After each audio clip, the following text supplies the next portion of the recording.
নমস্কার আপনাদের সবাইকে দিশা ব্লগে আজকে আবার একটা নতুন রান্নার রেসিপি নিয়ে তোমাদের কাছে চলে এসেছি। তো আজকের নতুন রান্নার রেসিপি দেখো, আমি কিন্তু কানে সরষা ফুল দিয়েছি, প্লাস আমি আজকে মাকেও দিয়ে দিয়েছি। মা তোমার কোথায়? এই দেখো, মাকে দিয়ে দিয়েছি। কারণ হচ্ছে সরষা ফুল দিয়ে কিন্তু তোমরা জানি না কে কি খেয়েছো, সবাই তো পকোড়াই খেয়ে থাকো। তো আজকে হচ্ছে খাসনি কোনোদিন, আমি করিয়ে দিইনি। হ্যাঁ, কিন্তু আজকে মা সরষা ফুল দিয়ে একটা নতুন রেসিপি নিয়ে এসেছে তোমাদের কাছে। তো নতুন রেসিপি কি দেখতে থাকো, সরষা ফুল দিয়ে তাও আবার। তো চলো মা, সরষা ফুল দিয়ে যে রেসিপিটা নিয়ে আসো, বলো কি করবে আজকে। সর্ষে ফুল দিয়ে ছোট বাটা মাছ দিয়ে করব, সর্ষা ফুল সর্ষা পাতা দিয়ে। সরষা ফুলটাতে করবা কি করে? এই দেখো, দেখে নাও বন্ধুরা, এখানে এসো, ভালো করে দেখাচ্ছি ওটা। এই দেখো, এই যে সর্ষে ফুল, এই সর্ষে ফুল আর এই সর্ষে শাক, এই সর্ষে ফুলেরই শাকটা, এই শাকটা আমি ভালো করে ধুয়ে কুচি কুচি করে কেটে নিয়েছি।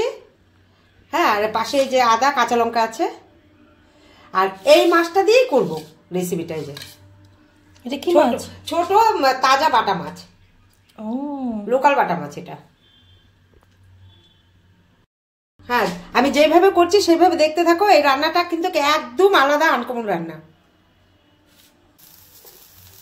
কাঁচা লঙ্কাটা দিয়ে দিলাম, একটু তেল দিয়ে দিলাম,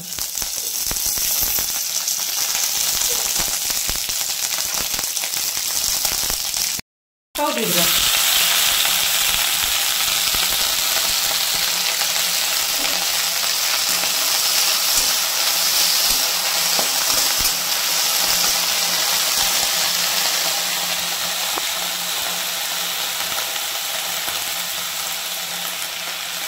লবণ দিয়ে দিলাম,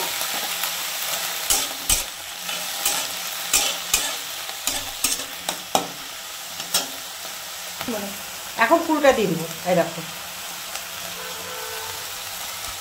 রান্নাটা দেখবা বন্ধুরা করে। এখন সরষা ফুল পাওয়া যাচ্ছে, সরষা ফুল দিয়ে পাবদা মাছ কি ট্যাংরা মাছ কি ছোট বাটা মাছ দিয়ে আমি যেভাবে করছি এইভাবে করে খেয়ে বাড়িতে। একদমই আলাদা রান্না, খেতে ভীষণ স্বাদ।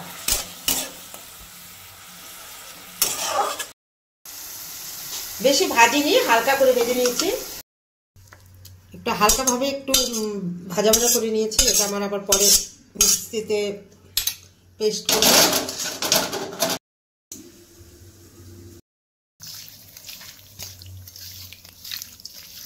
মাছগুলো কিন্তু খুব ভালো মাছ, একদম তাজা বাটা।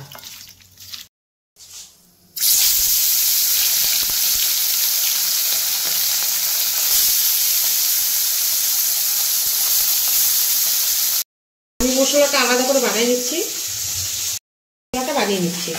সে হলো জিরের গুঁড়ো 1 চামচ, 1 চামচ ধনের গুঁড়ো,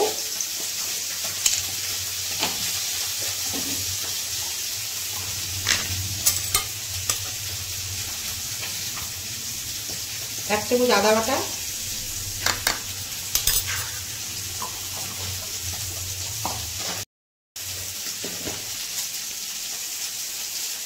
1/2 চামচ কাশ্মীরি লঙ্কা গুঁড়ো, 1 চামচ হলুদ। এখন একটু জল দিয়ে গুলিয়ে নিব না? গুলিয়ে নেব।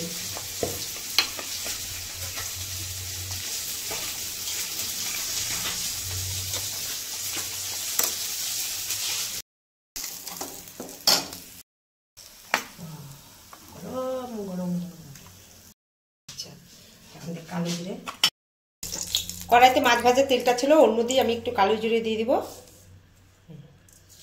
তেল আর আমি দেব না।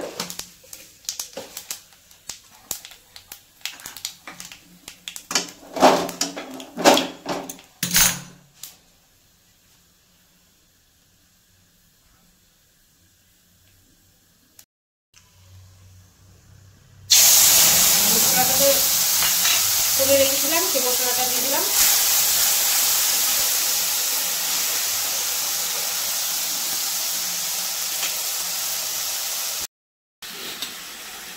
আমি সরষার ফুল আর শাকটা যে ভেজে রেখেছিলাম লঙ্কা দিয়ে, সেটা এখন আমি মিক্সি জারে পেস্ট করে নেব।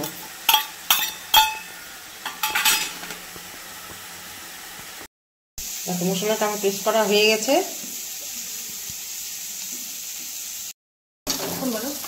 এখন আমি এটার মধ্যে তেলের মধ্যে ছেড়ে দেবো মশলাটার মধ্যে।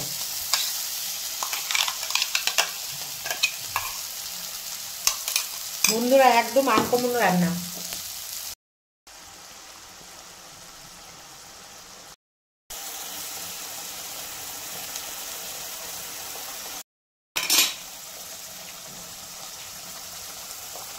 কোন দেশে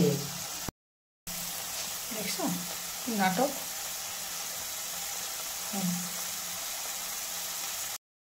এখন তেল বের হলে, তেলটা বের হয়নি এখনো, তেলটা বের হোক। বন্ধুরা একটু লবণ দেবো 1 চামচ।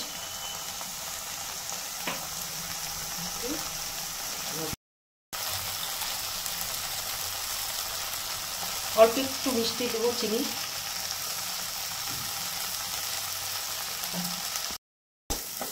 অনেক আর না, তেল বেরিয়ে গেছে। এখন একটুখানি আমি একটু হালকা গরম জল দিলাম।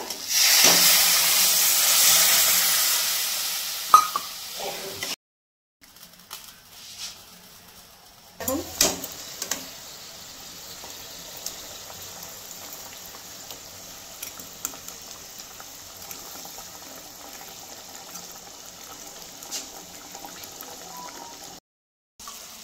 হয়ে গেছে বন্ধুরা। কালারটা যা দারুণ আসছে, খেতেও ভালো লাগে। দেখো বন্ধুরা, সরষা ফুল সরষা পাতা দিয়ে দেখো বাটা মাছ করেছি। এটা করে অবশ্যই সরষা ফুল সরষা শাক থাকাকালীন, আর কদিন পরে তো সরষা ফুল পাবা না, অবশ্যই এই মাছটা রান্না করে খাবে। সেই বাটা মাছ হোক, ট্যাংরা মাছ হোক, কি পাবদা মাছ হোক, যে কোনো মাছ দিয়ে আমি যেইভাবে রান্নাটা করেছি সেইভাবে করে খেয়ে অবশ্যই কমেন্ট করে আমাকে জানাবে। আর সত্যি বলছি, খেতে কিন্তু দারুণ হয়েছে। গরম গরম ভাত দিয়ে এটা হলে কিন্তু একদম খাবার কিন্তু জমে যাবে। তো দেখো একদম আমার তো এখনই মনে হচ্ছে খাওয়া শুরু করে দিই। চলো বন্ধুরা, আজকের মতো টাটা। আর তোমরা কিন্তু এইভাবে অবশ্যই করে খেও। আর মা যেভাবে করেছে একদম সহজ পদ্ধতিতে, তোমরা কিন্তু এইভাবে করে খেয়ে কমেন্ট করো। তোমরা রান্নার পরে উপর দিকটা আবার একটু যখন নাকি নামাবে তখন উপর দিয়ে একটু কাঁচা তেল দিয়ে দিবে। যেহেতু আমি দেইনি, আমার মাছের মধ্যে প্রচুর তেল পড়ে গেছে, কাঁচা তেল দিবে, গন্ধটা আরো ভালো লাগবে। চলো টাটা।